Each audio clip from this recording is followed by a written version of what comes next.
Hello, folks, and welcome to another edition of the Dr. Mark Foster Show.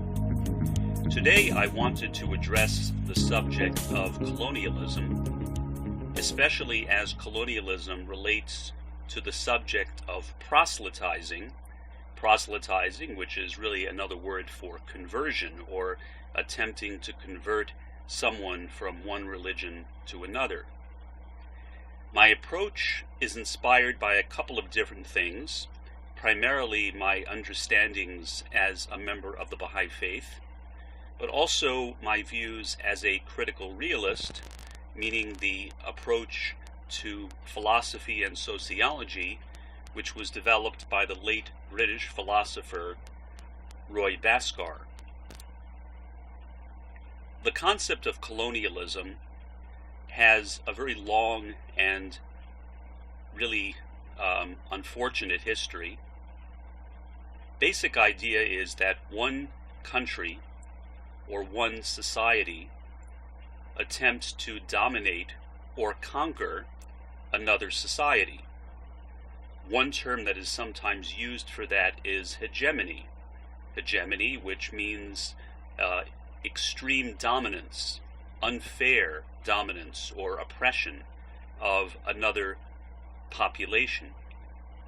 So with colonialism, the attempt is made to spread one's political control outside the boundaries of one's own country to encompass another society. So when the Europeans colonized various parts of the world, including the Americas, Africa, New Zealand, Australia, parts of Asia, and so on. Colonialism shows a tremendous amount of disrespect for the people that are being colonized.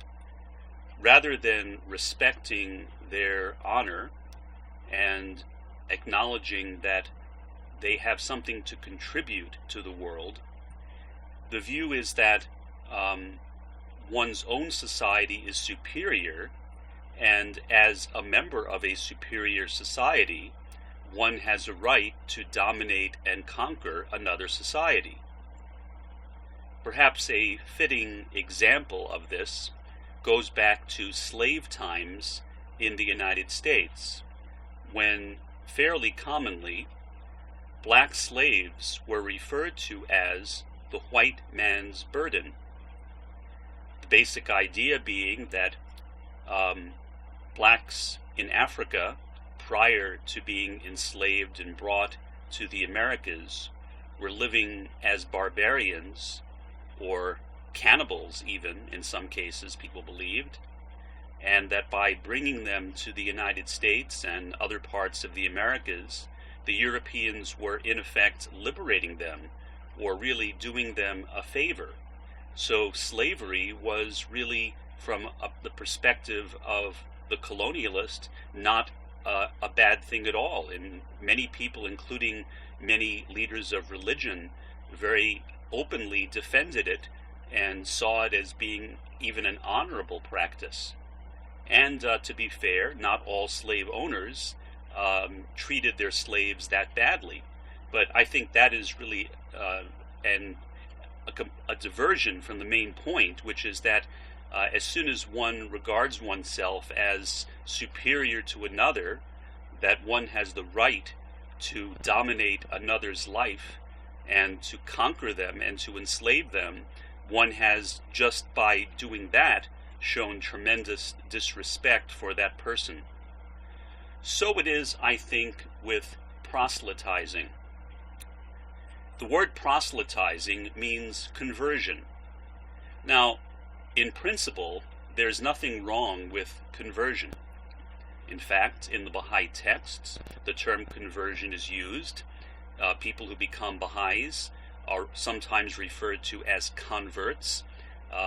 Teaching exercises where Baha'is go and teach the Bahá'í Faith are sometimes referred to as conversions. So the word conversion itself is not necessarily a bad word, but the application of it, I think, is where the problem comes in. With proselytizing, one is assuming that one has power and dominance over another segment of the population. One looks down upon them, and one feels that one is superior to them, and therefore, because one is superior, one can liberate them or perhaps save them from whatever type of belief system that one may regard as being savage or pagan or barbaric. So really, proselytizing diminishes the character of the people that are being proselytized. It is inherently a lack of respect for people. Here is a quotation from a letter from the Universal House of Justice, the supreme administrative body of the Baha'i world. Quote, "It is true that Baha'u'llah lays on every Baha'i the duty to teach his faith. At the same time, however, we are forbidden to proselytize. So it is important for all believers, all Baha'is, to understand the difference between teaching and proselytizing. It is a significant difference, and in some countries where teaching a religion is permitted, but proselytizing is forbidden, the distinction is made in the law of the land. Proselytizing implies bringing undue pressure to bear upon someone to change his faith. It is also usually understood to imply the making of threats or the offering of material benefits as an inducement to conversion.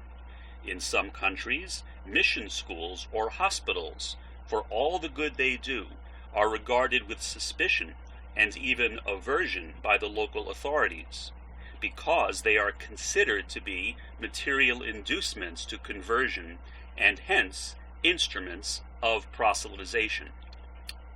That's the end of the quotation. One of the key words in that quotation, I think, is the word mission.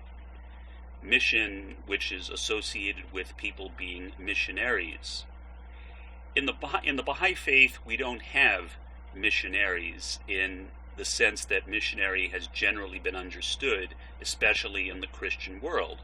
Instead, we have pioneers, people who go to a place and live there and live among people, not to proselytize among them, but to share the Baha'i teachings among them. So there is a difference in approach and a difference in motivation between teaching and proselytizing.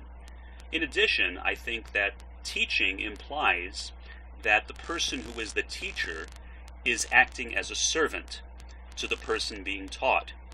The teacher is someone who attempts to discover the gems, the diamonds, the rubies that are hidden in the character of the individual, to shine them, to make them more brilliant, and to make them apparent. In other words, the teacher is someone who is honoring the one who is taught and who is trying to emphasize the beauty of that individual. That is opposed to proselytizing, where instead the teacher is acting in a colonial way by trying to force a person to join a religion. And as the Prophet Muhammad said in the Quran, "Let there be no compulsion in religion." So even back in the 7th century AD, the Prophet Muhammad was speaking against something like colonialism, where one goes to people and attempts to make them like one's own self, rather than honoring them for what they are. So that, in my view, in brief, is the difference between proselytizing and teaching, and why I think proselytizing is a type of colonialism or missionizing. Until next time, this is Dr. Mark Foster. Have a good one.